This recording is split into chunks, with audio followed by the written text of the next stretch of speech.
Okay အားလုံးပဲမင်္ဂလာပါကျွန်တော်ဒီဗီဒီယိုလေးမှာဒီ verb to be နဲ့ပတ်သက်ပြီးတော့ဒီမိကုန်းတွေမေးတဲ့ဟာကိုအဓိကထားပြီးတော့ရှင်းပြပေးသွားမှာဖြစ်ပါတယ်အဲ့တော့ verb to be ဆိုတာနောက်ပုံမှန်အပြင်တော့တော်တော်များများသိပြီးသားဖြစ်မှာပါအဲ့တော့ verb to be ရဲ့ပါတယ်လဲဆိုရင် am is are was were ပေါ့နော်အဲ့တော့ am is are was were နဲ့ပတ်သက်ပြီးတော့မိကုန်းဘယ်လိုမေးတယ်နော်အဲ့ဟာကိုတချို့နော်ဒီရှင်းရှင်းလင်းလင်းမသိဘူးအဲ့တော့ဒီဗီဒီယိုကလည်းအဓိကဘယ်သူတွေအတွက်ရည်ရွယ်လဲဆိုရင်ခုနအင်္ဂလိပ်စာကိုခုမှစပြီးတော့လေ့လာတဲ့သူတွေအတွက်ပေါ့နော်ဒါကိုအဓိကအခြေခံအနေနဲ့အဓိကချဆိုပေါ့နော်အဲ့ဟာကိုဒီကထားရှင်းပြပေးသွားမှာအဲ့တော့ဒီ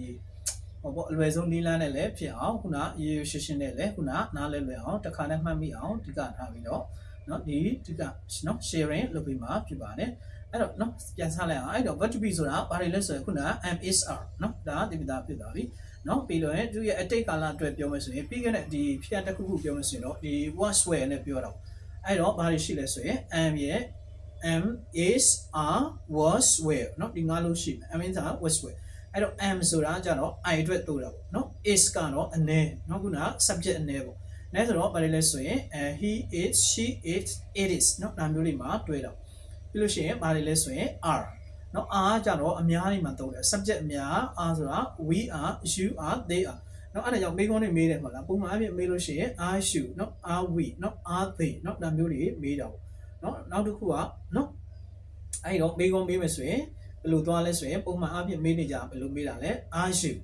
နော်အဲ့တော့ are you နော်ပြီးလို့ရှိရင်အခုနာပေါ့နောက်မှာတစ်ခုခုထည့်ရတာပေါ့လေနော်ဒီအဲ့တော့ဒီမှာမေးခွန်းတိစောက်ဖို့မှာ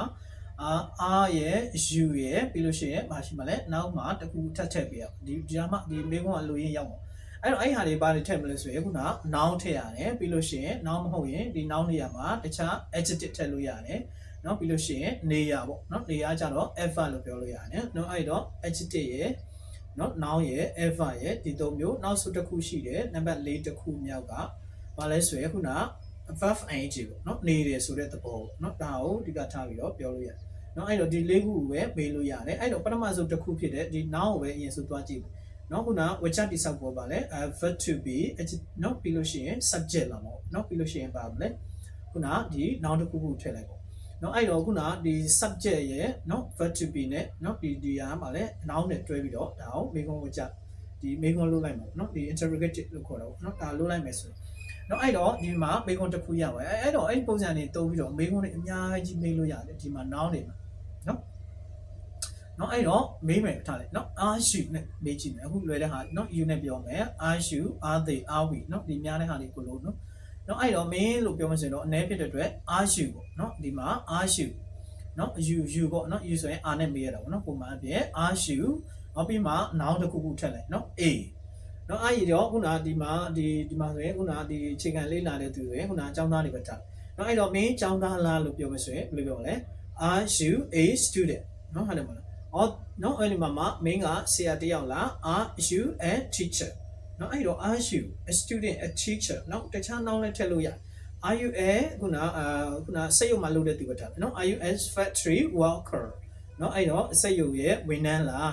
နော်အဲ့တော့ကုမ္ပဏီဝန်ထမ်းလားဆိုရင် are you a company staff နော် are you a staff နော် are you staff နော်အဲ့လိုပြောလို့ရတော့နော်တကယ်လို့လုပ်ငန်းလုပ်တဲ့သူလားစီးပွားရေးလုပ်ငန်းရှင်လားနော်အဲ့တော့ဘယ်လိုပြောလဲ are you a businessman နော်အဲ့လိုမျိုးခုနဈေးဆိုင်တွေမှာ supermarket တွေမှာရောင်းတဲ့သူဆိုရင် cashier နော်ငွေကြိုင်ပေါ့နော်အဲ့တော့ရောင်းတဲ့သူဆိုရင် are you a cashier နော်အဲ့လိုမျိုး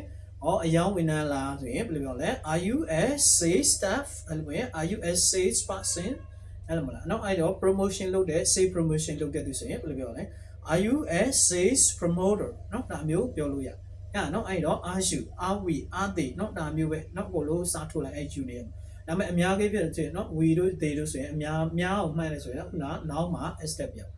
နော် are you students နော် student တယောက်မဟုတ်တော့ဘူးကျောင်းသားတွေလားလို့ဆိုရင်တော့အများပေါ့နော်အဲ့ဒီသဘောပါပဲအဲ့တော့နောက်တစ်ခုတော့ရပြီထင်ပါတယ်အဲ့တော့ဝချတိဆောက်ဖို့တူပဲ verb to be subject noun အဲ့တော့နောက်တစ်ခုကပါမလဲဆိုရင်အဲ့ noun နေရာလေးမှာပဲအစားထိုးပေးလိုက်ပါလဲဆိုရင် adjective နော်အဲ့တော့ခုနဝချတိဆောက်ဖို့တူပဲအဲ့တော့ noun နေရာမှာပါလာမလဲ adjective လားအဲ့တော့နောက်နေရာမှာ adjective စထုတ်လိုက်ပြီဆိုရင်ဘယ်လိုပြောမလဲ are you နော်ခုနကပျော်လားနော်လွယ်ဆုံးပဲစဉ်းစားလိုက်နော် are you happy မင်းပျော်ရဲ့လားဟုတ်တယ်မလားနော် are you tired မင်းပင်ပန်းနေလားဟုတ်လားအလုပ်များနေလား are you busy ဟုတ်တယ်မလားနော်မင်းအဆင်ပြေရဲ့လားဘယ်လိုပြောလဲ are you okay နော် are you okay you okay နော်အင်ပင်ပန်းနေတာလား you tired နော်ဟုတ်တယ်မလားနော်အဲ့တော့ဒါတွေကြည့်ပြီးတော့နော်အဲ့လိုမျိုးပုံစံနေနဲ့အကိုပြောလို့ရတယ်နော်နောက်တစ်ခုကဘာလဲဆိုရင်ခုနနော် he ဆိုရဲထားလိုက်နော် is he is she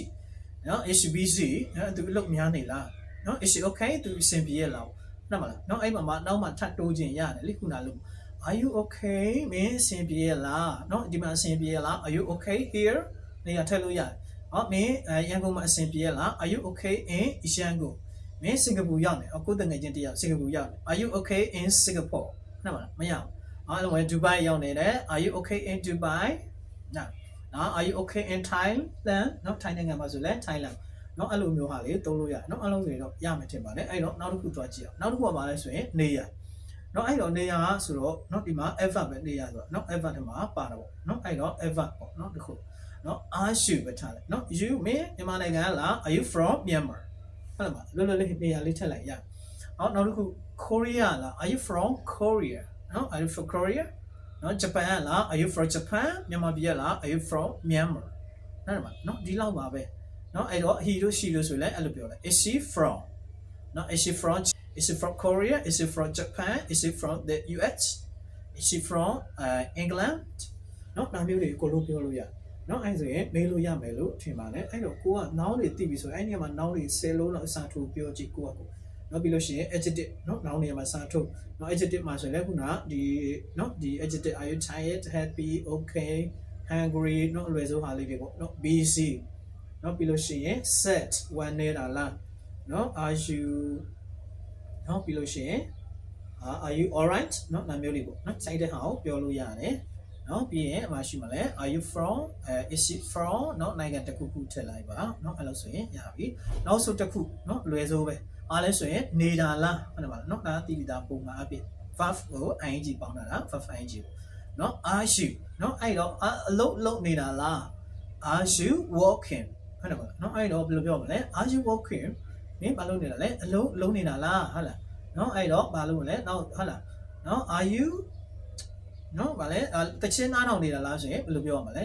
တချင်းနားထောင်နေဆိုတော့ listening to music အဲ့တော့ရှေ့မှာအယူနဲ့ထပ်တယ်ဘယ်လိုပြောလဲ are you listening to music မင်းတချင်းနားထောင်နေလားထမင်းချက်နေလားပြောကြည့်လို့ရတယ်လေဘယ်လိုပြောမလဲ are you cooking ဟုတ်လားနော်အဲ့တော့မင်းထမင်းချက်နေတာဟုတ်လားနောက်တစ်ခုပြောလို့ရတယ်မင်းဘာလုပ်မလဲဂီတာတီးနေလား are you playing the guitar